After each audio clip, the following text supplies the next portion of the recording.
Cool Suresh அவனே பேசிட்டான். ஆனா நீங்க என்ன நினைக்கிறீங்க, அவனை பைத்தியக்கார மாதிரி பாக்குறீங்க. இதுதான் பிரச்சனை. எங்க நீங்க சின்ன சமரசம் செஞ்சாலும் அது சரியா வராது.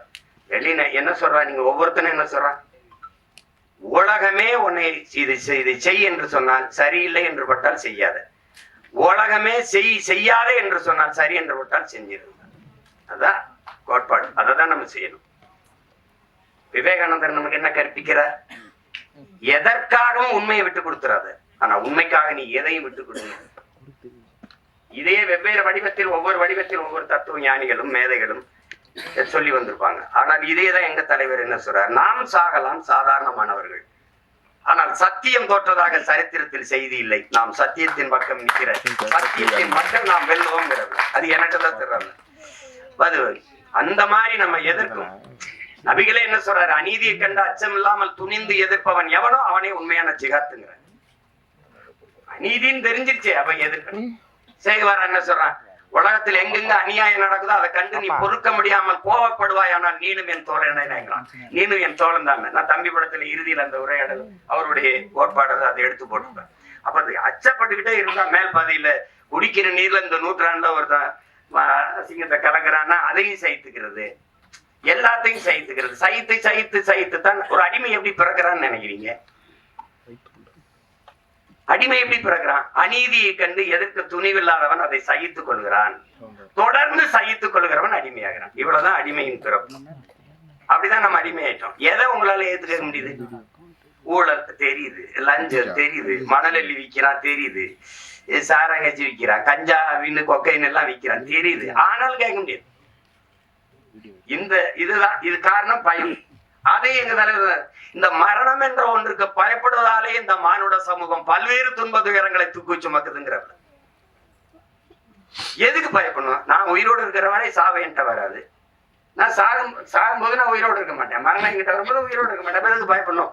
பயப்படுறதுனால ஒரு நீண்ட நாள் வாழ்ந்துருவோம்னா நம்ம எல்லாம் பயந்துட்டே இருக்கலாம். அர்த்தமற்றது. பயம்ங்கிறது கோழைகளின் தோழன், அது வீரனுக்கு எதிரி. அது எங்களுக்கு அஞ்சுவதும் அடிபணிவதும் தமிழன் பரம்பரைக்கு கிடையாதுன்னு தான் எங்க தலைவர் எங்களை வளர்த்திருக்காரு. அது கிடையாது. அதுல ஒரு இயக்குனரா நீங்க என் தம்பி கார்வன் நினைப்பாக்குறீங்க. அவர் படம் என் தம்பி துறை எல்லாம் பார்த்துட்டாரு, நான் பார்க்கல. அது பார்க்கறதுக்கு அது நேரம் வாய்க்கல. இந்த 3 பாடல்கள் அவர் எடுத்த முன்னோட்டம், அவர் சொல்லுகிற செய்தி, அதுலயே தெரியுது அவர் எதை தொட்டு எதை சொல்ல போறாரு அப்படின்னு.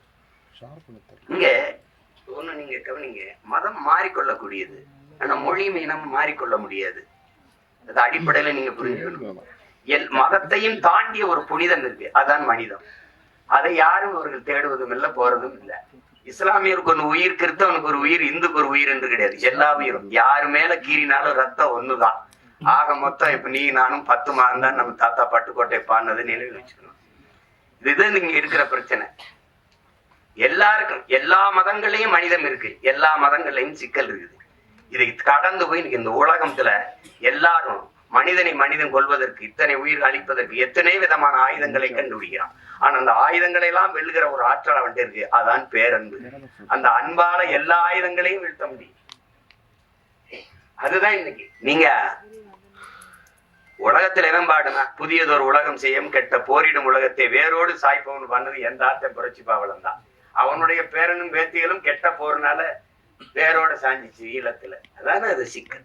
அந்த மாதிரி நேரத்துல இறுதி போர்க்கட்ட சூழல்ல என் தலைவன் இருந்து நான் வந்த பிறகு தொடர்ச்சியா பேசி சிறைப்படுத்தப்பட்டேன்.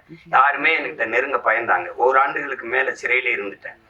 அப்ப அந்த நேரத்துல ரொம்ப சோர்வு. அப்ப என்னை தேடி ஒருத்தர் படம் எடுக்கணும்னு வர்றாருல, ஒருத்தர் வேற வந்தவரு. அவர் அதுக்கு முன்னாடி 2 படம் எடுத்துக்காரு. என்னோட படம் எடுக்கணும்னு வந்தோடனே அந்த மனநிலையில படம் எடுக்கலாம். ஆனா என்னோட வந்தது அவர் ஆறுதலா இருந்தது.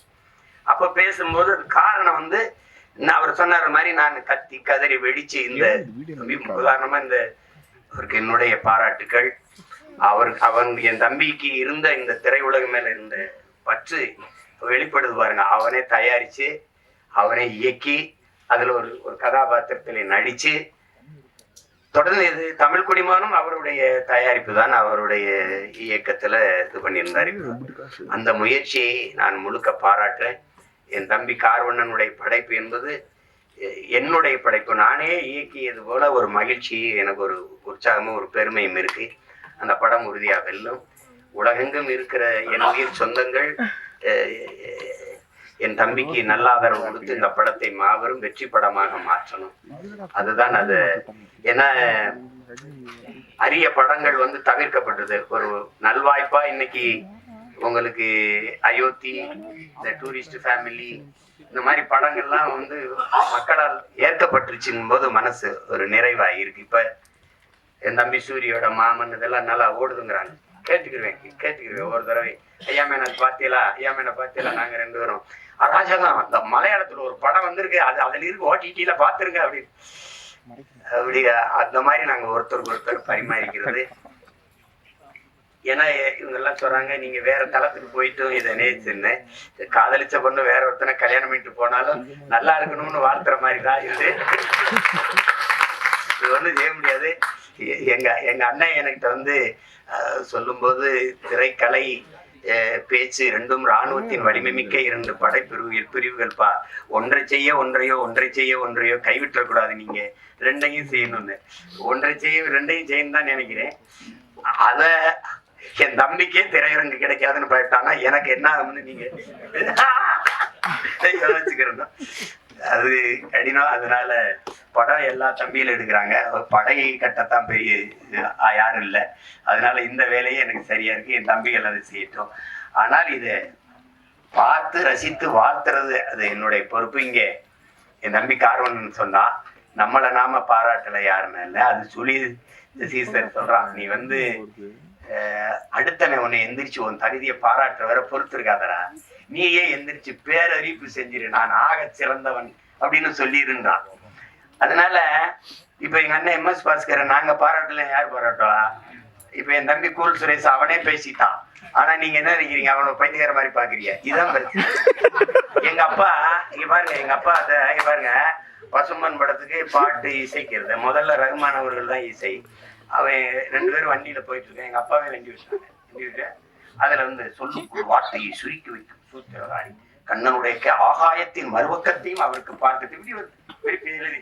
அப்பா இப்படி நம்மளை நாமளே பாராட்டி பேசிக்கிறது நல்லாவா பாருக்கு? கேட்கிறவங்க ஒரு மகனே, நம்மளை நாமே பாராட்டிட்டாதான்டா, வேற எவனும் நம்மளை பாராட்ட மாட்டான்டா. அப்பதான் நான் முடிவு பண்ணேன், நீங்க ஓடும் போது எவனும் உற்சாகப்படுத்த கைதட்டலாம், நீங்களே கைதட்டிட்டு ஓடிட வேண்டியதான். உங்களை நீங்களே உற்சாகப்படுத்திக்கிறணும். இல்லைன்னா யாருமே பாராட்டணும் இந்த சமூகம் முன்னாடி வரவனுக்கு தான் கைதட்டும், 3வது வரவனுக்கு கைதட்டாரு. அவன் சொல்றான்ல, முன்னாடி வந்தவனுக்கு 1வது வந்தவனுக்கு கைதட்டுற, அவன் வெற்றி கழிப்புல இருப்பா, நீ கைதட்டுறதே அவன் காதுல விடாது. ஆனால் 3வது வந்தவன் முதுகுல தட்டி கொடு, அவன் மரணம் வரைக்கும் உன்னை மறக்க மாட்டாங்க.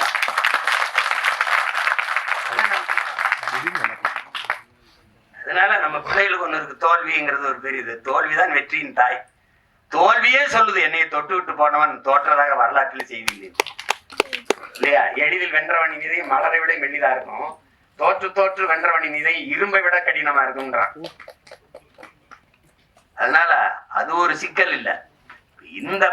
இந்த படத்தை பொறுத்த வரைக்கும் அதுல என் தம்பி அவன் சொல்ல வந்த செய்தி, அதை எடுத்துக்கிட்ட செய்திக்கே ஒரு பாராட்டு, அந்த துணிவுக்கு ஒரு பாராட்டு. இல்லைன்னா நீ சீமானின் தம்பியா இருந்து பயனே கிடையாது. அதனால ஒரு பாராட்டு. உலகமெங்கும் இருக்கிற நம் உயிர் சொந்தங்கள், நல்ல திரைப்படத்தை ரசிக்கக்கூடிய, ஏற்று பாராட்டக்கூடிய, கொண்டாடக்கூடிய மக்கள், இங்கே நல்ல திரைப்படங்களை கொண்டு போய் சேர்ந்த செய்தியின் தூதுவர்கள் இருக்கிறார்கள். இங்கே ஊடக உறவுகள் எல்லாம் மதிப்புமிக்க பெருமக்கள் எல்லாம் இருக்கிறாங்க. அவர்களுக்கெல்லாம் சிறந்த படத்தை பாராட்டி கொண்டு போய் சேர்க்கணுங்கிற பொறுப்பும் கடமையும் உள்ளவர்கள். உறுதியாக இந்த படத்திற்கு பேராதரவு கொடுப்பார்கள். என்னுடைய தம்பி தன்னுடைய முழு முயற்சியில் அவரே எழுதி, இயக்கி, தயாரித்து, நடித்து, தம்பி விமல் அவரோட இளம் கலைஞர்களை எல்லாம் இணைத்து கொண்டு உருவாக்கி இருக்கிற இந்த பரமசிவன் ஃபாத்திமா இந்த படம் மிகப்பெரிய வெற்றியடைய என்னுடைய வாழ்த்துக்கள். அதிலே கலை இயக்குனராக பணிபுரிந்த என் தம்பி வீரசமர், ஒளிப்பதிவாளர் என்னுடைய தம்பி சுகுமார், குறிப்பாக இசையமைப்பாளர் தீபன் சக்கரவர்த்தி, என்னுடைய தம்பி கவிஞர் ஏகாதேசி, எல்லோருக்கும் என்னுடைய அன்பும் வாழ்த்துக்களும்